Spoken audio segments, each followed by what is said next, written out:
Hey everyone and welcome. Today we're going to tackle one of the most, let's say, feared topics for anyone learning French, the third group of verbs. Yeah, I know. It's famous for being irregular and just all over the place, but I promise, by the end of this, you're going to see it in a completely new light.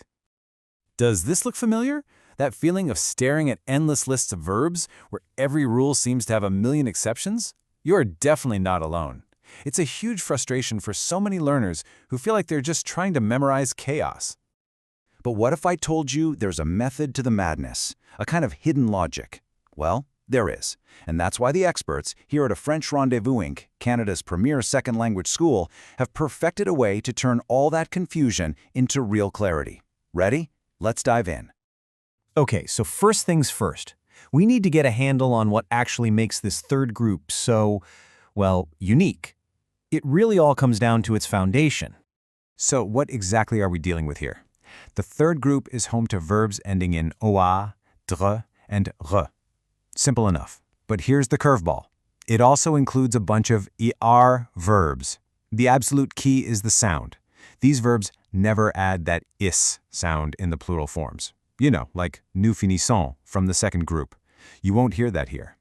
That, plus the fact that the stem of the verb often changes, is where all the trouble usually starts. But here is the secret. What looks like total chaos is actually just a handful of predictable patterns. Seriously, once you learn to spot these patterns, you can conjugate dozens and dozens of verbs without breaking a sweat. So let's start decoding.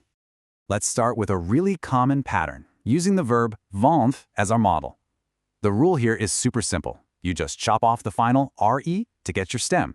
Then you tack on the endings, s for je, s for tu, and d for il.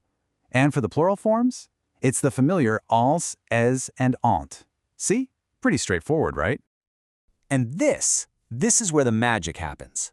By learning how to handle just one verb, vendre, you've just unlocked the key to this whole family of other verbs. To wait, to hear, to answer, to lose, they all play by the exact same rules. Now check this out. This next pattern has a really interesting little transformation that happens. For verbs like craindre, which means to fear, you see the standard SST endings for the singular forms. But look what happens in the plural. The D from the stem just vanishes, and this ñ sound appears. So it becomes nous craignons, vous craignez. This is a huge clue for spotting this entire group. And again, this isn't some weird one-off exception. This whole GN pattern applies to a ton of super useful verbs. Think about atteindre, to reach, éteindre, to turn off, or peindre, to paint. Once you see that pattern, you see the connection everywhere. Let's move on to our next group. Here we're looking at verbs that end in TRE, like battre, to beat, and mettre, to put. The endings are the same as the last group, SST. But notice the tiny change in the stem. For mettre, a second T suddenly appears in the plural forms, like nous mettons. It's a small detail, but it's a super consistent one you gotta watch for. And of course, mettre and battre are basically the leaders of these huge verb families. All the verbs you see here, to permit, to submit, to transmit, to combat, they all follow this exact same structure. You master one, and you've really mastered them all. Okay, here's a smaller but important pattern. For verbs like rompre, to break, there's a unique little signature move in the third person singular. Look really closely at il rompe. That P from the original Latin root actually makes a comeback, creating that distinctive PT ending. It's a small thing, but it's the dead giveaway for this group. All right, now for our final category inside the third group, verbs that end in IR. Now, these are the ones that always cause confusion with the second group, but honestly, they follow a much simpler logic once you see it.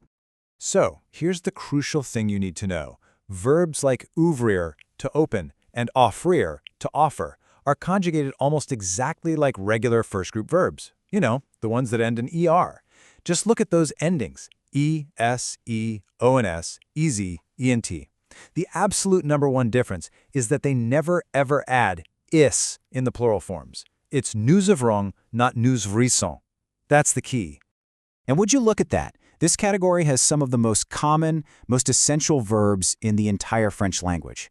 To run, to sleep, to leave, to come, to die. These are verbs you use every single day, and they all follow this surprisingly simple pattern. All right, theory is great, no, but applying it is where you really build mastery. So let's put these new patterns to the test, shall we? So here's a short little paragraph. As I read it out, I want you to look at the verb in the parentheses and just try to conjugate it in your head using the patterns we've just gone over. Let's do the first one together. The text says, Sophie qui vivre. So Sophie who lives. Vivre is a classic third group verb. How would you conjugate that for elle? Just take a second. The correct answer is vite. Excellent. See how the patterns start to become second nature with just a little bit of practice? You can see just how powerful recognizing these patterns is. This structured, pattern-based approach is really the key to unlocking fluency, and it's the foundation of everything we do. What you've seen here is just a taste of how we approach learning. To truly get fluent, you need more than just one lesson. That's why we've built a whole ecosystem. Personalized coaching for any exam you're facing, an interactive platform so you can practice 24/7, and a ton of tools like flashcards that are designed to fit the way you learn best. Our entire methodology is built on a single promise, to give you a clear, expert-led path so you can hit your language goals with total confidence and leave the guesswork behind. I mean, it really comes down to this choice, right? You can try to navigate the wild world of French all by yourself, with all the confusion and slow progress that comes with it, or you can follow a clear, guided path that's been proven to get results. We'd love for you to start your journey with us. We even have an incredible incentive right now. If you refer us to an organization, you can receive a free weekly private lesson for up to a whole year. So the only question left is, are you ready to finally turn that confusion into confidence? Visit our website and let's get started. A French rendezvous.